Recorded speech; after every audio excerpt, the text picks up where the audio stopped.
So you want a Mustang that can perform awesome, looks awesome, sounds insane, but you also want it to handle like it's basically on rails, but you don't want to spend $100,000 for a GT500, which is understandable.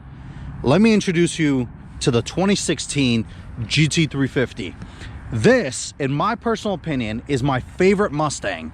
I think out of the recent ones, I do love the 500s. I think they're awesome cars. This is my favorite one because it has the same, or not fully the same, motor as the 500, that 5.2 liter. This one's a Voodoo V8. The other one's called the Predator. But this one comes with something the 500 does not. This has a manual transmission. Yeah, the GT350s only came with manual transmission, so you couldn't buy a you can't buy a 500 with a manual. They all come with that 7-speed dual clutch, which is a fantastic transmission, but there's something about a manual that, I mean, car people know what I'm talking about. But this thing is, like I said, my favorite Mustang. So the GT350 was introduced as the first Shelby model for the S550 Mustang. So in 2015, Ford introduced this thing. This, as I said, was their official Shelby model. So at first everybody was like, where's the supercharger? All the other Mustangs have superchargers. Where's this? Where's that? But they didn't really think about what this car really can do. This wasn't supposed to be the fastest Mustang out there. There were faster Mustangs. The previous generation GT500 had 630 horsepower. It's faster. But this thing will lap it 15 times around the track before the other one you realize what's going on. The whole goal of this Mustang was to build a car that can perform just as well as Porsche cars, Porsche's GT cars on the track, while costing a fraction of the price. And I think they did pretty good. This thing's a beast. I truly do love the GT350s, but this one is also painted in the color that I would go for. It seems like everything's lining up. It's painted in white with those beautiful blue stripes. This is just a classic, typical Shelby look. I mean, I absolutely adore this color combo. Blue stripes with the white, or of course you can also go blue paint with white stripes. I kind of prefer this. And they did color match the brake calipers, those Brembo brake calipers. Those are huge. They also color match those to the car, which is, or to the stripes, which is awesome. But let's go ahead and move on to the inside and look at that. So the interior of the GT350 is very special. You may look at it like, oh, well, this just kind of looks like a premium GT Mustang interior. Well, yeah, I guess, but it has subtle upgrades that make it just that much better. So on the door panel, you have alcantara on the side. The regular Mustang has leather. This has alcantara. Down here, of course, you get the GT350 plate, which shows you what it is. There's that 5.2 liter V8 Voodoo. I love it. The seats are also leathered. They have GT350 inscribed in them, and you do have the leather or the alcantara in the middle. Now, of course, you can opt out for the performance seats. Those are bucket seats. These are more daily drivable because these are also heated and cooled. I'll show you guys in a second. But the other ones are more for track purposes, you know, driving it basically aggressively and all that. But let's hop in it real quick. So first things you're going to notice is just how tight it kind of is in here. And that's good because this isn't a Hellcat, where the Hellcat you have a buttload of room, but it's also a huge car. But this also isn't the Camaro, where it's kind of really, you feel like you're stuffed in here. This one feels like you're just sat down and strapped into a race car, because that's what it is. This truly is a race car. But another upgrade over the regular Mustang is you do have an Alcantara steering wheel, which is nice. It's stitched with white stitching to contrast the car. Awesome. Now, there's that beautiful 6-speed manual. Like I said, this only came in a 6-speed manual. You can't buy a GT350 with an auto. It wasn't a thing. But to start it up, I do have the key in my pocket. Foot on the clutch and brake. Regular Mustangs have a regular, you know, just silver push button, because this is a Shelby, has the red one. But let me show you guys why I truly love this car. So of course it's not going to be a cold start because I was just driving it, but I tell you guys, this thing is awesome. I truly do love this car. I think that, let me, can you guys hear that? That's normal.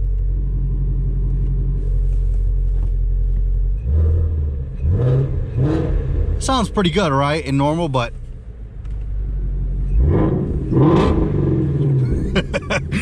oh man, I love that so much. But coming into the interior, of course, it is fully loaded, and you could have optioned this car out with a radio delete as well as a rear seat delete, but this one does have it, which is good. I mean, if you have some smaller kids, or you can even put some stuff back there, it depends on whatever you want.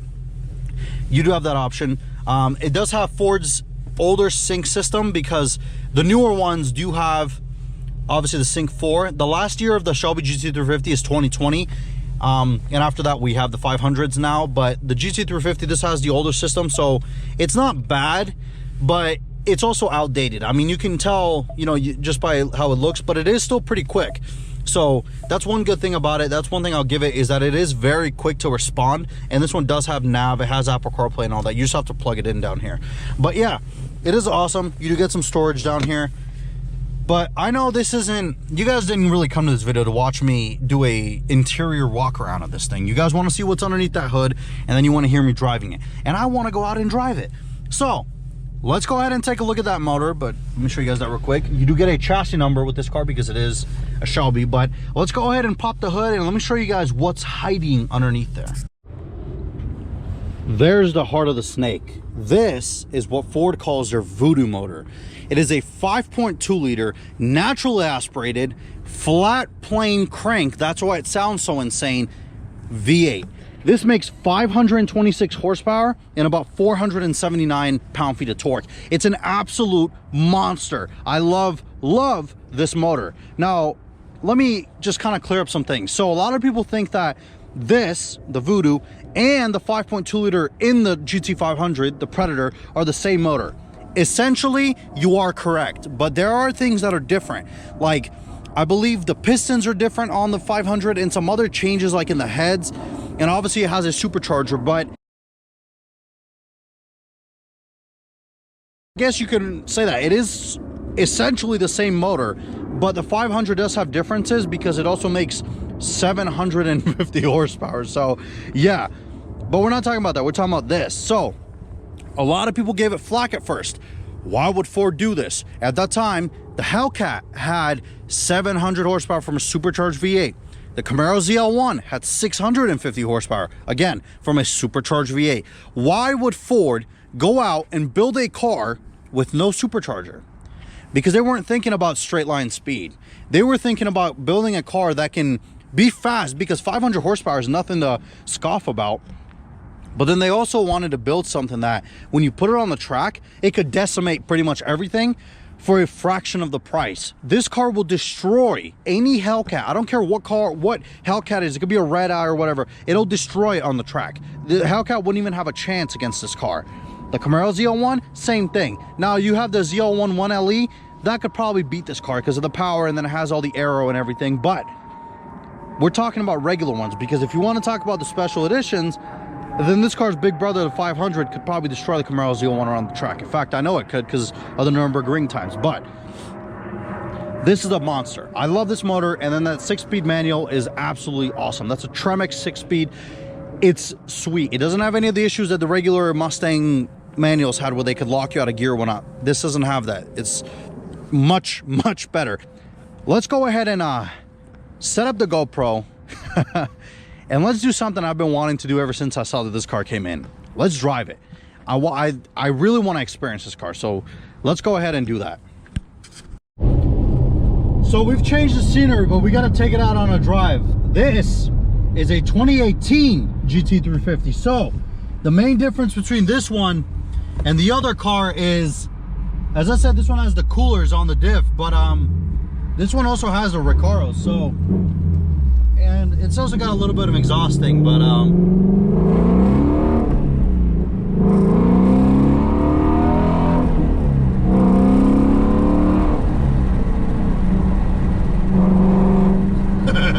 it sounds gnarly, man. So as I was saying, I had to switch them because the other one has so low miles. I honestly did not want to put miles on it, the white one, even though it's the beautiful white with blue spec. But yeah, so this, as I was saying, is a 2018. I'll do a video on this car, you know, following up, just discussing the main differences between this and that 16. But in terms of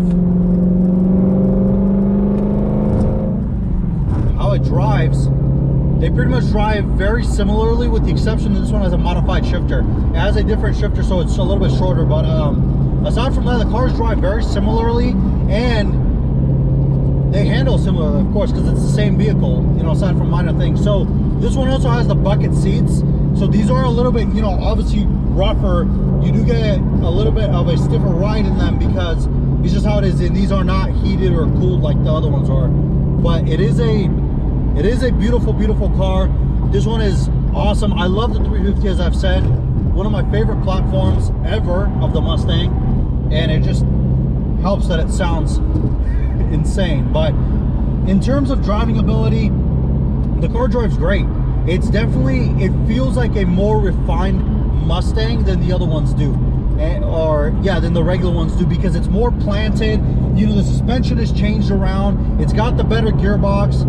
Sounds gnarly, guys, as I was saying, but yeah, it definitely drives a lot stiffer than a regular Mustang. Of course, you do have that race, and it does want to get sideways very quickly, but which is, you know, normal for Mustangs. But I truly just believe that this is the best, you know, in terms of daily driver engagement, because of that manual. This thing is a sweet car, man. I truly think this is the best Mustang. I mean, listen to this. It does sound gnarly. I love it. I really do. And a lot of people do prefer this car over the 500. From what I've read online, it seems like the 500 is, of course, an awesome car. It does have that sweet, sweet supercharged V8, 760 horsepower. It's a monster. The car's a monster, dual clutch and everything. But in terms of a driver's car, I think this one, I prefer this one. I would take this one because of just how it sounds. It's not crazy amounts of power.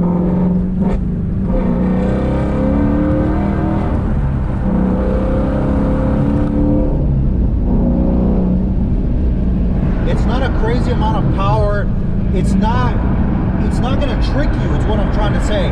It's not the kind of car that will just blindside you to where, of course, you do need to be careful because it is rear-wheel drive, and even though like right now it's cold outside, but it's not to the point of you have to be so focused on it that every little move is crazy, because that's how the 500 is. The 500 is a lot of power, but and it's not really usable every day. This, on the other hand, is, in my opinion. But yeah, I love that motor. This 5.2 liter Voodoo is like nothing they've ever made before, man.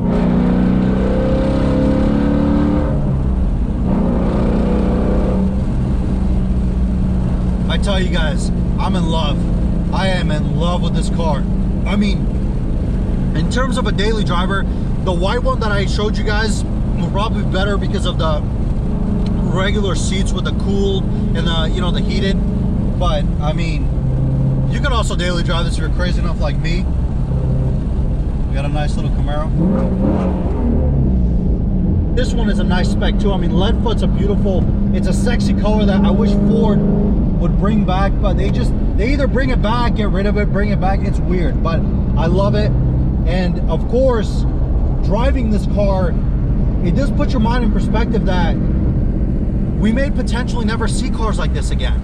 Now, of course, you know, I don't know the future. I can't predict anything. If I could, trust me, I would own many of these. But you don't ever know that, you know, with Dodge saying that they're going full EV at this point. I mean, I know Ford's still doing the V8 with the manual, but it seems like a lot of cars are going towards that EV sort of hybrid style of car, to where these things are just these things are like relics at this point. And it's sad to say, but it's true. Like, these cars are truly just a time of bygone past. I mean, I really don't think we're ever gonna see a GT350, a 500 to the extent that we have, because at this point, I think the next 500, the GT cars or whatnot, I think they're gonna be some sort of hybrid. I really do. I think that they're gonna go to where like other car companies have gone to, where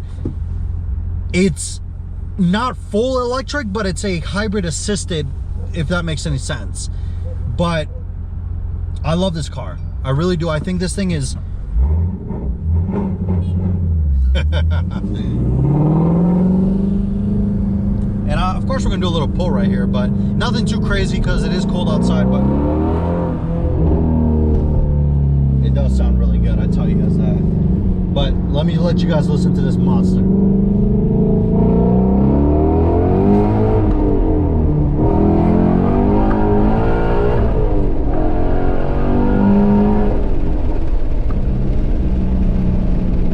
Nothing else out there sounds is monstrous. This thing just, there's only one way to truly put it. This car just sounds like it's mad. It's just angry at the world constantly. And I love it. I love it so much.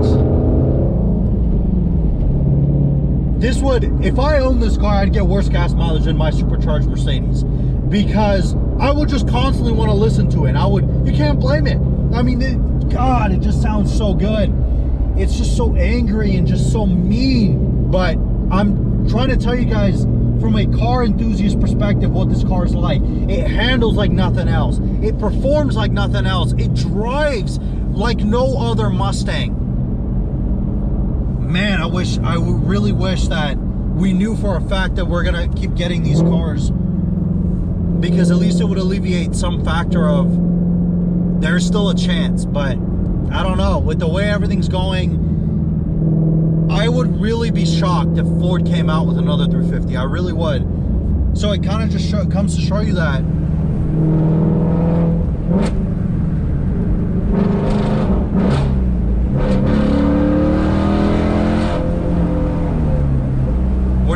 we may never hear that again. That's why we got to cherish these cars. That's why we got to enjoy them. And I tell you guys, this is the best Mustang ever made. I'm sorry, but we're all allowed to have our opinions, right? But I think my opinion, to me, it's the right one. It has all the right components of everything. It sounds awesome. It has an awesome V8. It handles awesome, and it's a manual. That's the one thing this car has over the 500. Sure, the 500 has the power and everything, but it doesn't have the driving aspect of the manual, of rolling the gears.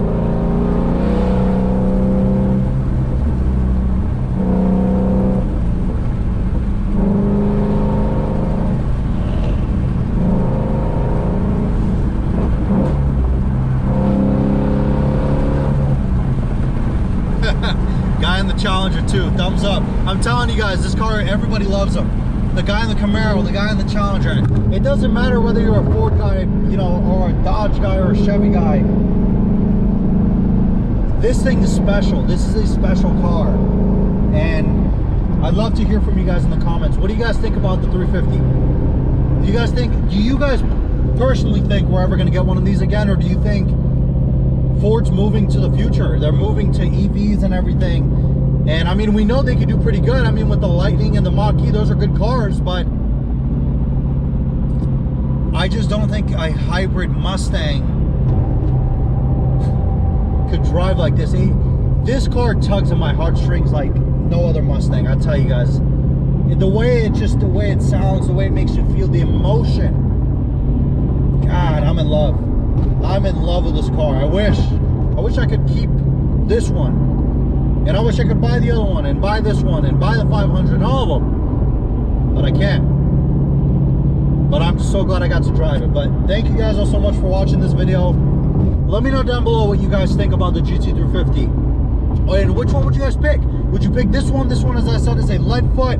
It's a 2018. It does have the buckets and everything.